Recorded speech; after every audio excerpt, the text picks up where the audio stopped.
Today, the Fatum unit, part of the anti-tank division of Ukraine's 3rd Separate Assault Brigade, demonstrated how warheads from the American-made FGM-148 Javelin anti-tank system could be repurposed for use in first-person view FPV attack drones, according to a report.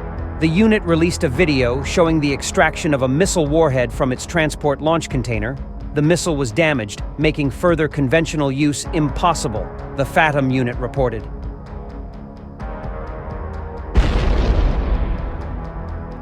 According to defense media, given the missile's inoperable condition, removing the warhead was seen as a practical solution. This isn't just about a single unit, but 2 cumulative warheads with a combined weight of 8.4 kilograms.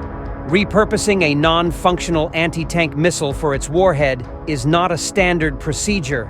This highlights the need for improvements in the supply of combat units for FPV drones, both anti-tank and anti-personnel, the report read.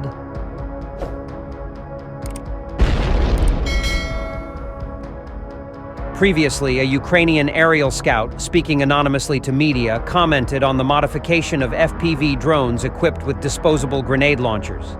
He suggested that mass production of such technology could reduce injuries among Ukrainian personnel tasked with preparing improvised explosive devices and kamikaze drones.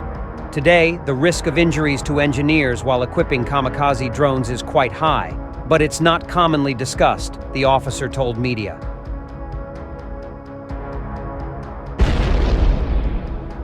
The FGM-148 Javelin is a portable anti-tank missile system developed by American companies Raytheon and Lockheed Martin, equipped with an infrared homing head. The Javelin missile system belongs to the 3rd generation of anti-tank systems.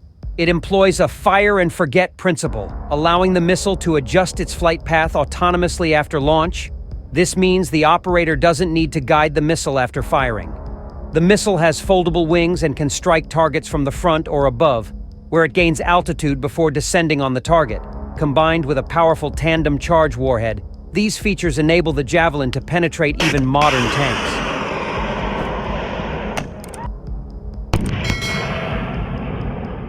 While on the front lines of the battle that has been taking place, Russian forces continue to pay a high price for Moscow's full-scale invasion in terms of personnel and equipment, according to Kiev, the latest estimate of which shows the biggest troop losses since May and the highest tank losses since July. The Ukrainian Defense Ministry said on Saturday that over the previous 24 hours, Russia had lost 1,440 troops.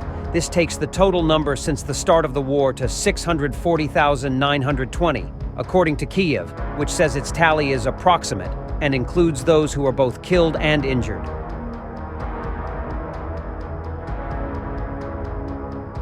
The latest figure is the highest figure since May 27th, when it recorded 1,460 Russian losses.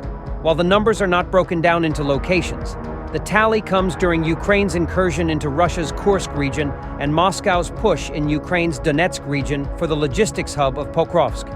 Kiev's figures also showed that over the previous day, Russia had lost 21 main battle tanks, the highest since July 25th, for a war total of 8,746.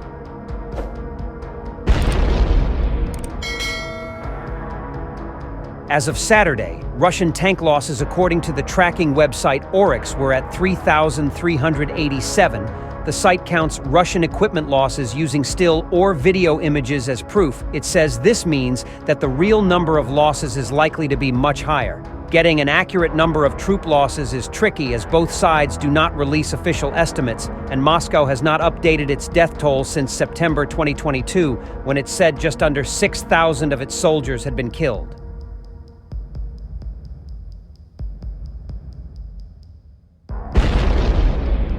The Wall Street Journal recently reported that 200,000 Russian troops had been killed and 600,000 wounded, citing unnamed Western intelligence estimates. The WSJ report also noted Ukrainian losses, while considerably lower, stood at 80,000 killed and 400,000 wounded.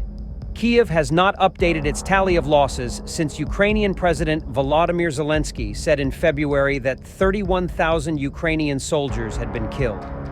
A tally by the independent Media Zona news website and the BBC's Russian service has found that more than 70,000 Russian soldiers have been confirmed killed in Ukraine.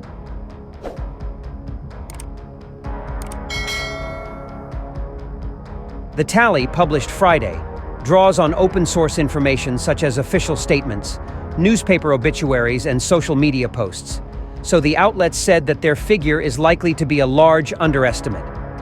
The outlets said that 1 in 5 of those Russians killed had signed a contract with the Russian Army of the National Guard, Rosgvardia, after the war had started, and more than half were not affiliated with the military before February 24, 2022.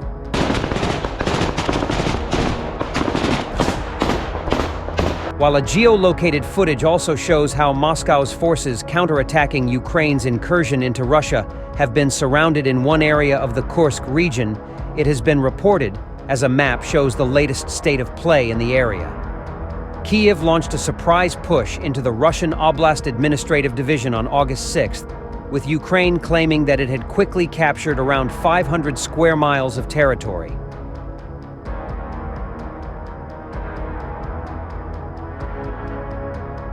Over the last week, Russia has responded by building up to around 35,000 troops in the area, according to Kyiv's estimates, with Moscow's forces initially having some success on the left flank of the Kursk Bulge, reportedly recapturing ground.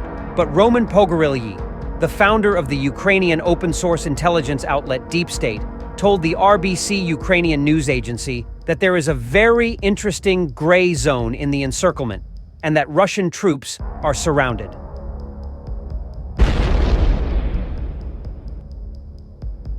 While Pogorilyi said, according to a translation, that Russia's fortunes were on the wane as its troops were trying to counterattack, the situation is dynamic and therefore everything is changing hands there. However, he also said that it was too early to draw any conclusions, he added. Emil Castahelmi, an open-source analyst tracking the war with the Black Bird Group, told media that Russia had made some minor gains on the eastern flank, but not much had happened besides retaking one village.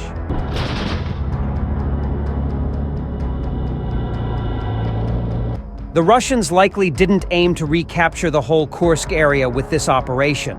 Instead, they wanted to improve their current positions. It's possible more will follow in the future, he said.